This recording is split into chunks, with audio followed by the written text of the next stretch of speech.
Thank you for joining me.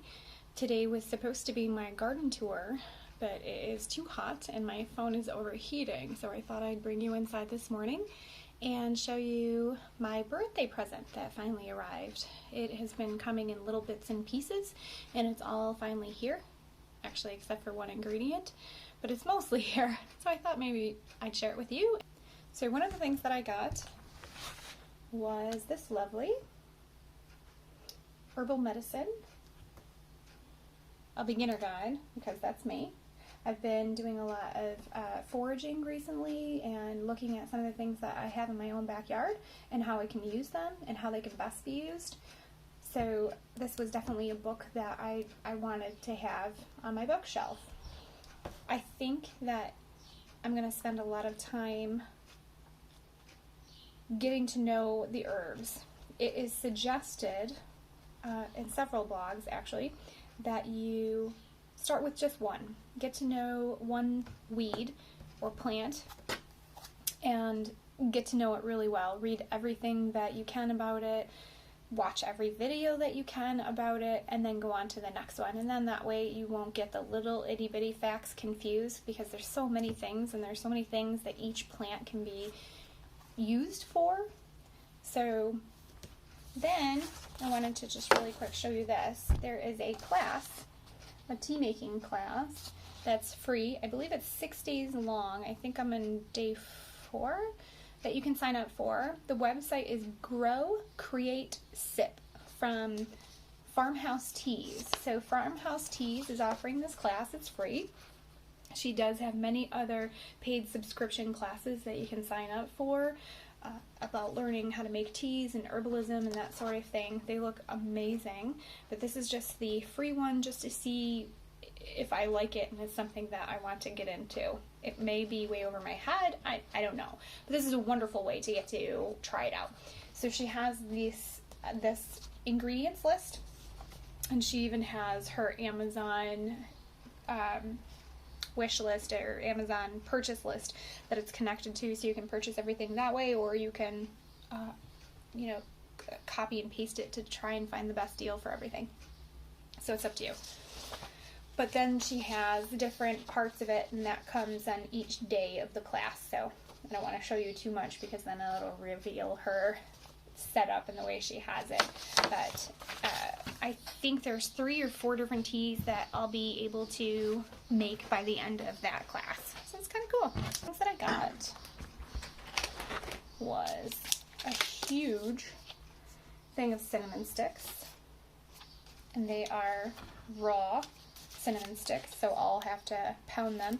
I guess for tea you don't want powder because the powder goes right through, and it also makes your tea cloudy, so you don't want anything in powder form if you can help it, unless you don't mind it being cloudy looking.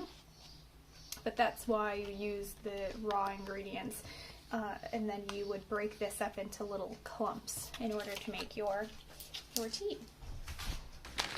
This is kind of a bummer because everything was packed and shipped in different boxes. This was in the same box as, I can't remember what, but something heavier. So unfortunately my poor little star anise got mutilated, so it's no longer stars. Oh, I think I might have one teeny tiny star. Other than that, it's all in pieces, but that's okay. I'm going to chunk it up anyway.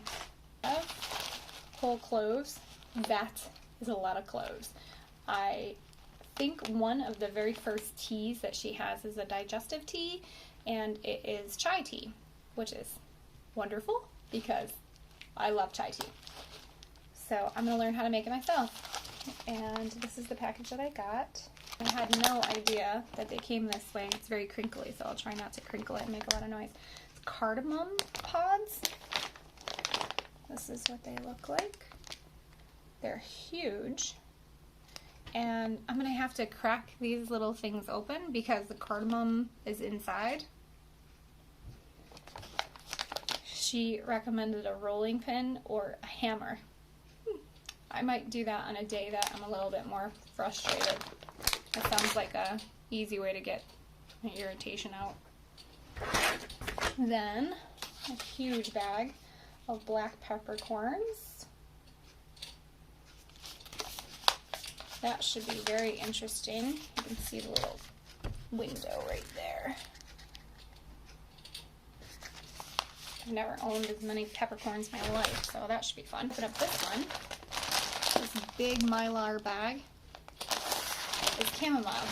Chamomile, depends on how you say it. I don't really know. I've heard people say both. Whoa. That's strong. I don't really like chamomile, to be honest. But, okay.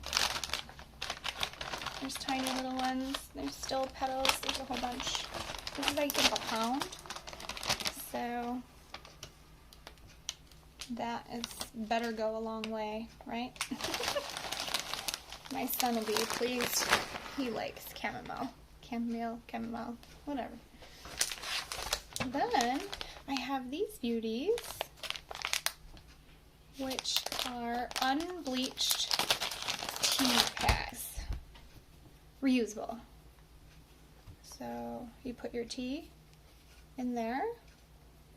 I can actually use these for seasonings too. So when I'm making like beef stew or a roast or something like that, I can put them in there and I don't have to fish out each individual ingredient. I can just tie it up like that and take it out. I love that they're reusable. That's a lot of tea bags. Oh, that was 50. I'll bet you I got a better deal on the 50 than a smaller amount, or else I don't think I would have bought so many. I mean, that's a lot of tea. But then I guess you could make it up ahead of time, right? And just put a label on your jar and just put these in the jar so that they're all ready to go. And you don't have to take the time to do that, and then just leave a few of them open. This is I didn't use the one that she recommended. I got this only because the one that she recommended was out of stock and no date for when it was going to be back in. So she has two different strainers that is recommended for this little recipe. One is an in-cup strainer, so it goes inside your cup and it strains it. And then the other one was ball strainers. I've had the ball strainers before, and they are fine. I find it really difficult to fill the little ball with tea because you got to pack both sides and then put it back together somehow.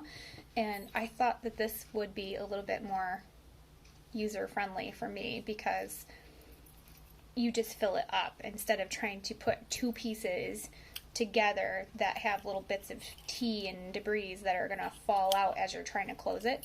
You just pack it in there. So I don't know. This might work better for me. So I got two of those. So just in case I want to sit and have tea time with a friend. Who's first? Which one of my friends is first? I'll follow the recipe so I don't poison you. Promise. Then, last is this little guy. I think I have two more ingredients. I have ginger and orange peel. That's what it was. Ginger and orange peel. The ginger I'm just going to get from the store. I just didn't buy it yet because I wanted to have it all at the same time. And then the orange peel, I believe, is coming in a week. So, I already have one of these that my dear friend gave me. That is for coffee. Iced coffee specifically for the summer, and ever since she gave it to me, it was a birthday present a couple of years ago, and ever since she gave it to me, I use it every summer, but I don't want to use the same one for my tea. They say that the flavors can interact and things like that. Like once you have coffee inside of it, the oils will always leave a lasting flavor. I have no idea. So I have this one for tea. These are all my birthday presents. That's great. It's got a little scoop so I can scoop out my tea. And then here's the little strainer that strains out all of the tea bits. And then the carafe. So that's nice. Does it say how many cups it is? It just says Premium Class French Press Black.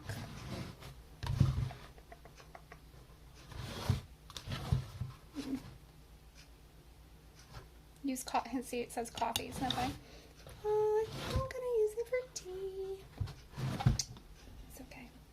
Nope, it doesn't say how many cups. It's got an open to where it has little slats that lets the liquid through and not anything else, or a closed, so that's neat. The little carafe with the lid attached. So then I push down the little tea bits when I'm ready to drink it. There we go. I have no idea which one I'm going to make first. Probably the chai tea, because I love chai tea, and it's the first in her recipe. Her recipes don't have chamomile in it. That wasn't one of the ingredients on her ingredients list. It was something else. But I ordered it because that's something that I can't get. I can't forage for it either. Some of the stuff like raspberry leaves and raspberry flowers, things like that, I can forage. Mint, I have it growing. Well, sort of. It's tiny, but I have it. I also have catnip, things like that I already have, so I didn't order them. The ginger, I'm gonna go buy it at the grocery store because that's easy enough to just buy the root rather than trying to order a dried root or something like that. I did order orange peel and that's coming. Sounds kind of funny. I probably could do my own orange peel, but that's too much at one time. I need to keep it very, very simple right now as I'm learning, just so I don't get overwhelmed. It's easy enough to get overwhelmed at something that you're trying new for the very first time. I don't want to add another step of drying a lot of my own ingredients and finding them and that sort of thing. So we'll start with this and we'll see how it goes. I'm really excited. I do have to get the ginger first and dehydrate it. She gives you instructions on how to dehydrate ginger, and she gives you two methods, an air drying and an oven drying method, and a few tips on the bottom, which I won't share just because I don't want to give away all of her wonderful information. But again, this was from growcreatesip.com. So it's www.grow, G-R-O-W, create, C-R-E-A-T-E, sip, S-I-P.com. And this is by Farmhouse Teas. So, and this is free. It's a free class, free course. I believe it's 6 days. All you have to do is sign up via email, and she emails you a link to each day's new video and printable.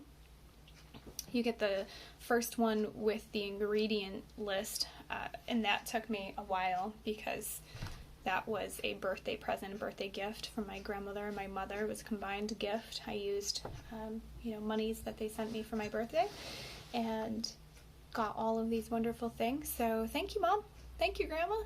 I can't wait to try them and have you over, hopefully, for tea very, very soon. So thanks for joining me, everybody. I hope you got some inspiration. If there's any teas that you make from scratch, I would love to hear about it, especially if it's normal ingredients. I say that because it's all relative, right? Maybe you have a backyard filled with all kinds of wild plants that you can use for tea. I don't, but yeah, feel free to share. Thank you so much for joining me this morning. I hope to get my garden tour done this evening when it cools off a little bit and my phone stops overheating. So have a good day, everybody. Bye-bye.